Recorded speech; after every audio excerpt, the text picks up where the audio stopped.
Sir मेरा question ये है, सर मंत्री जी से मेरा क्वेश्चन है, अभी बातचीत भी हो गई, तो आसाम में हमारे टी गार्डन्स के लोगों के साथ बड़ा जुल्म हो रहा है सर। गवर्नमेंट ने वेजेस जो है 620 रुपया करके किया है, टी गार्डन के मालिक लोग 220 रुपया आज के जमाने में दे रहे हैं। जो एक आदमी का खर्चा किसी तरीके से पूरा नहीं हो सकता, उनके लिए हॉस्पिटल का इंतजाम नहीं है, ड्रिंकिंग वाटर का इंतजाम नहीं है, सैनिटेशन का इंतजाम नहीं है, घर रहने के लिए नहीं, झोपड़पट्टी के वो किस तरीके से रह रहे हैं सर, वो एक इंसान की सूरत में नहीं है। तो इसीलिए क्या सरकार, क्योंकि लोग जवाब दे देते हैं कि स्टेट गवर्नमेंट करेगी और सेंट्रल गवर्नमेंट ने इसको कह दिया तो स्टेट गवर्नमेंट करेगी, स्टेट गवर्नमेंट कुछ कर नहीं रही है। इसलिए मेरा कहना है क्या इस मामले में सेंट्रल गवर्नमेंट कोई हस्तक्षेप करेगी और उनका हक दिलाएगी। माननीय मंत्री जी। अध्यक्ष महोदय, भारत के 15 राज्यों में चाय का उत्पादन होता है, जिसमें 4 प्रमुख राज्य आसाम, पश्चिम बंगाल, तमिलनाडु और केरल है। जहां तक आसाम की बात है, हमारा लार्जेस्ट टी ग्रोइंग स्टेट है और कहा जाए तो टी का बर्थ प्लेस है। जो विषय माननीय सदस्य ने उठाया है, उसके संबंध में मैं आपके माध्यम से सदन को अवगत कराना चाहती हूं कि हमारे प्लांटेशन लेबर एक्ट के प्रोविजंस के तहत वर्कर्स के लिए, टी गार्डन वर्कर्स के लिए जिन सुविधाओं का आपने उल्लेख किया, चाहे वो मेडिकल की सुविधाएं हो, हाउसिंग हो, ड्रिंकिंग वाटर हो, ये सारी सुविधाएं प्लांटेशन लेबर एक्ट के तहत स्टेट गवर्नमेंट्स के द्वारा सुनिश्चित की जाती हैं। हमारा टी बोर्ड निरंतर ये प्रयास करता है कि चाय का productivity, production, quality, market promotion और एक्सपोर्ट प्रमोशन किस तरीके से, और इसके लिए हम अपनी विविध योजनाओं के माध्यम से निरंतर राज्य सरकारों में चाय बागानों को प्रोत्साहन देते रहते हैं। जो विषय वेजेस को लेकर आपने उठाया, उसके संबंध में भी मैं बताना चाहती हूं कि हमारे स्टेट गवर्नमेंट्स जहां तक वेजेस का, ग्रेचुइटी का, पीएफ का या जितने भी दूसरे स्टैट्यूटरी ड्यूज होते हैं, उनकी अदायगी का प्रश्न है, ये राज्य सरकारें देखती हैं। और इसके साथ साथ जो तमाम मैंने सुविधाएं बताई, उसे भी देखना राज्य सरकारों का काम होता है। यदि आपके राज्य में किसी प्रकार की कोई समस्या आ रही है, तो हमारी संवैधानिक व्यवस्थाओं के अनुरूप जिम्मेदारी राज्य सरकार की बनती है। लेकिन निश्चित रूप से आपने प्रश्न उठाया है, तो राज्य सरकार से इस विषय में हम बातचीत करके ये कोशिश जरूर करेंगे कि इसका हल निकले।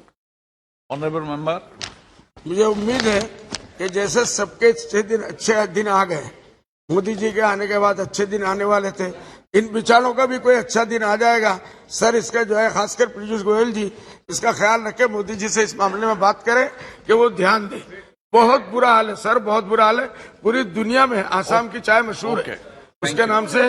इसलिए ये मेरी दरखास्त है, आपसे डायरेक्ट दरखास्त है कि मोदी जी से बात करके उनके गरीबों के भी अच्छे दिन आ जाए। मेरा दूसरा प्रश्न है सर, सप्लीमेंट्री में आपने ये प्रश्न पूछा तो क्या पूछा है जी? ये प्रश्न पूछा तो क्या पूछा आपने? नहीं, प्रश्न डिबेट थोड़ी। दूसरा ये है कि इनको जिस स्टेट के मालिक लोग 12% कंट्रीब्यूट करते हैं इनके चाय मालिक लोगों को, और मगर रिपोर्ट के मुताबिक आसाम में कई सौ टी स्टेट के मालिक वर्कर्स का पीएफ अमाउंट और ग्रेच्युटी अमाउंट सालों से अदा नहीं किया गया, जिसकी वजह से 650 करोड़ रुपया अभी उन गरीबों का बाकी है। क्या इस मामले में सरकार कम से कम हस्तक्षेप करके स्टेट गवर्नमेंट को मजबूर करे या दिल्ली गवर्नमेंट को दे? कम से कम ये तो उनका हक बनता है।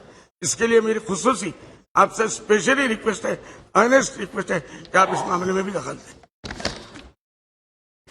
माननीय अध्यक्ष जी, माननीय सदस्य आसाम राज्य से आते हैं। यहाँ की चाय का इतिहास 200 साल पुराना है और यहाँ की चाय विश्व प्रसिद्ध है और उसे दुनिया के बाजारों में पहुंचाने के लिए हमने सभी प्रयास किए हैं। मैं कुछ बातें आज जरूर आसाम के संबंध में बताना चाहती हूं जो प्रयास टी बोर्ड ने किए हैं। हमारी T development and promotion scheme जो हम 2017-18 से संचालित कर रहे हैं और आज उसे 2025-26 तक एक्सटेंड कर दिया गया है, उसके तहत 6 कंपोनेंट्स हैं, जिसमें हमारे नॉर्थ ईस्ट के लिए एक सेक्टर स्पेसिफिक प्लान है और आसाम भी अन्य राज्यों की भांति, 15 राज्यों की भांति इस योजना से लाभान्वित हो रहा है। दिसंबर 2022 तक हमने 206.55 करोड़ रुपए का फाइनेंशियल असिस्टेंस आसाम के 92,393 बेनिफिशियरीज को पहुंचाया है। इसके अतिरिक्त आसाम टी का एक यूनिक लोगो मार्क है। टी बोर्ड ने इस लोगो को इंडिया में और इंडिया के बाहर भी रजिस्टर किया है रेलेवेंट स्टैट्यूट्स के अंतर्गत। आसाम में ही हम डिब्रूगढ़, तिनसुकिया और शिवसागर में एक पूरा टी क्लस्टर विकसित कर रहे हैं, जिसके अंदर टी प्रमोशन के लिए जो भी आधुनिक सुविधाएं और इंफ्रास्ट्रक्चर की आवश्यकता है उसको भी हम ला रहे हैं। और आसाम में जो आपका आईसीडी है अमीन गांव में, उसमें हम 2 रुपए प्रति किलो के हिसाब से सब्सिडी ट्रांसपोर्ट के लिए भी देने का काम करते हैं। ये कुछ प्रयास है जो आसाम के लिए हम कर रहे हैं। प्रोविडेंट फंड के ड्यूज का जो आपने इशू उठाया है, उसके संबंध में भी मैं बताना चाहती हूं अध्यक्ष महोदय कि हमारे टी बोर्ड ने ये प्रावधान करके रखा है कि जो हमारी सब्सिडी की लायबिलिटीज हैं उनको क्लियर करने से पहले भी हम ये जरूर देखेंगे कि जो एम्प्लॉयर्स हैं उनकी 10,000 से ज्यादा की पीएफ के लायबिलिटी के ड्यूज ना हो, उसके बाद ही हम फॉर्मल सैंक्शन ऑर्डर इशू करेंगे। और पीएफ का जहां तक विषय है, अन्य राज्यों में ministry of labour and employment government of India में employees provident fund and miscellaneous provision act 1952 के तहत ये गवर्न होता है, लेकिन आसाम का अपना एक पीएफ का कानून है जिसके तहत पीएफ की अदायगी की जाती है और ये विषय बहुत महत्वपूर्ण है। इस संबंध में भी आसाम के सरकार से हम बात करेंगे, लेकिन आसाम की सरकार के अपने कानून के अंतर्गत पीएफ के ड्यूज का भुगतान किया जाता है। सुदीप बंदोपाध्याय जी। The state I represent is West Bengal, and it is famous for Darjeeling tea. Throughout the world, it is still considered the best in the world in many places. And Tea Board headquarters is within the parliamentary constituency of mine, in city itself. But the Tea Board's condition at this stage is gradually the headquarters condition is diminishing. Members are being transferred, the office size has been reduced, they are being transferred to some other places, and at least 60% employees from the present Tea Board has been transferred to different places. What is my question? The gardens which are under the control of Tea Garden itself, who look after them, the situation of the tea garden employees are really very pathetic. And there I feel that some special steps in coordination with central government and state government both is to be taken, or to be taken some measures by which they can be relieved. Whether government of India is thinking that from their own initiative they will call the state government or discuss the state government about the tea gardens employees. अध्यक्ष महोदय, जैसा कि माननीय सदस्य ने कहा, Darjeeling tea world's premier tea है और दार्जिलिंग टी अपने यूनिक फ्लेवर के लिए पूरी दुनिया में मशहूर भी है और कोई भी दुनिया में ऐसी चाय नहीं है शायद जो दार्जिलिंग टी के फ्लेवर का मुकाबला कर सकती है। टी गार्डन में मैंने पहले भी बताया कि हमारी T development and promotion scheme के अंतर्गत हमारे स्मॉल टी ग्रोअर्स और जो भी हमारे टी गार्डन ग्रोअर्स हैं उनको विभिन्न प्रकार की सुविधाएं दी जा रही हैं जो अलग अलग कंपोनेंट्स में है, जिसमें प्लांटेशन डेवलपमेंट से लेकर welfare of tea garden workers और उनके वार्ड्स और इसके साथ साथ तमाम किस्म के अन्य कंपोनेंट्स, रिसर्च और डेवलपमेंट, मार्केट प्रमोशन, ये सभी हैं। जो आपने टी गार्डन में वर्कर्स के लिए एमिनिटीज या सुविधाएं या उनकी कंडीशन का विषय उठाया है, इसको देखना राज्य सरकारों की जिम्मेदारी होती है।